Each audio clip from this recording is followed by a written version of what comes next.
But today we're going to talk about what to do with your reviews now that Zillow is no longer an option, right? We've all heard the news this week that Zillow has purchased Showing Time, right? And now they're going to everybody's concerned about controlling that data. And of course, Zillow is, a brokerage now. They're no longer a consumer search site. So they are a brokerage, and that means their website is now just like an IDX website. Okay.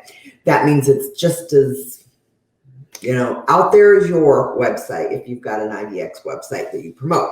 So we're going to talk about, again, today we're talking about what to do with your testimonials.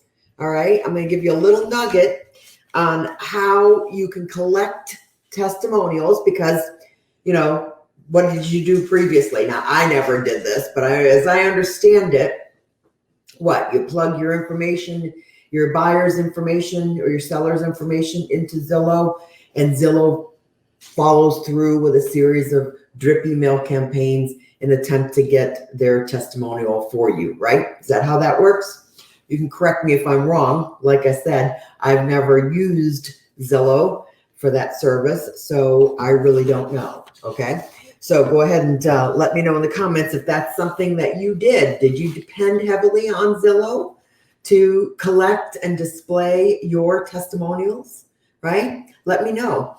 I'm gonna go ahead and just cut to the chase. Let's just talk about how are you going to get them yourself, right?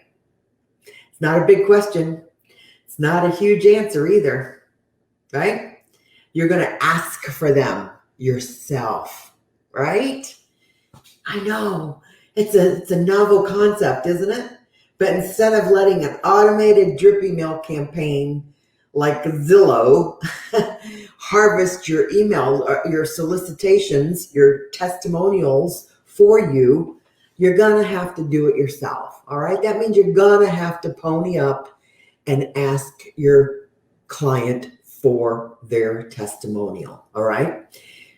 We share a lot of different ways you can do that in the membership group. So if you need some help, let me know. But there you go. Get in a position where you've got a system in place that does that for you. Either certain number of days prior to closing, you send a campaign, an email yourself, or you give them a Google Doc that they can fill out and respond, or you personally handwrite something and put them in the mail. I've had buyers bring them to closing for me. Okay, so lots of different things that you can do that you don't have to worry about Zillow collecting the testimonials for you. Okay, all right. Now, what are you going to do with them? What are you going to do with your testimonials since they're not going to display on Zillow anymore, right? You've got your own website. You've got your own social media sites, don't you? Right? Now, we all know that Facebook is taking away the About section on our business pages.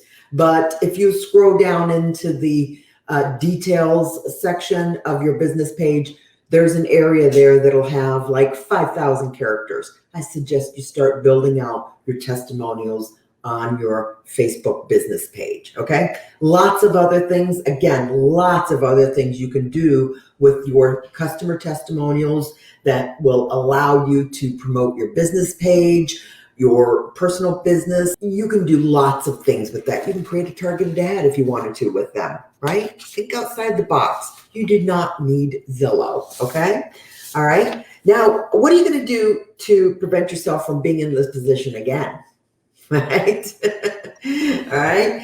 I've asked that question. I'm going to share screen real quick with you, and I'm going to bounce into the group real quick so that I can look at a few comments that we've had here recently and a little conversation we had going on here. Now, Madeline did share another website that she uses, and not in this post, but in another post. She shared another website that she uses that you can use in lieu of But again, it's another third-party site. So I really want to caution you really from using third-party sites that are collecting your customers' data and utilizing it. And I might add, probably without their permission. You may or may not be at this particular level, but when you start marketing and using Facebook heavily for your targeted ads and you're utilizing a website and landing pages, you've got to put a privacy statement out there on those websites that Facebook will double check and make sure that you have, all right? Most of your privacy settings or statements are going to say, we don't sell your data. We don't give your data away to third-party sites. And every time you enter that information in there, that's what you're doing, okay? So be very careful of that, okay? So another thing I want to point out here, right here in this post, if your value is getting your customer a better deal, how do you define that? Because let me tell you, when Zillow gets rocking and rolling with all this data that they're harvesting, that they're buying, let's be kind, right? They're not harvesting it, they're buying it, right? They're just stroking a check to get the data that they want. And this one particular statement out of that article I shared in the email this week, let me read it to you. ShowingTime will remain an open platform available to all industry participants, and we expect to grow ShowingTime's engagement through all channels to ensure touring is easier for the industry and consumers, right? And consumers. How long do you think it's going to take for Zillow to put an instant showing button on their website that you can click onto and get a Zillow operator who's going to schedule an appointment, text you confirmation, and a Zillow agent will meet you there, right? How long do you think that's going to take for them to implement that?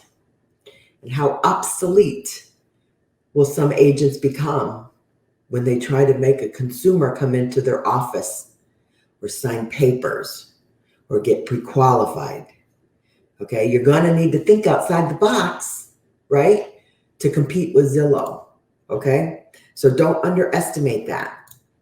Do not underestimate Zillow, okay? All right?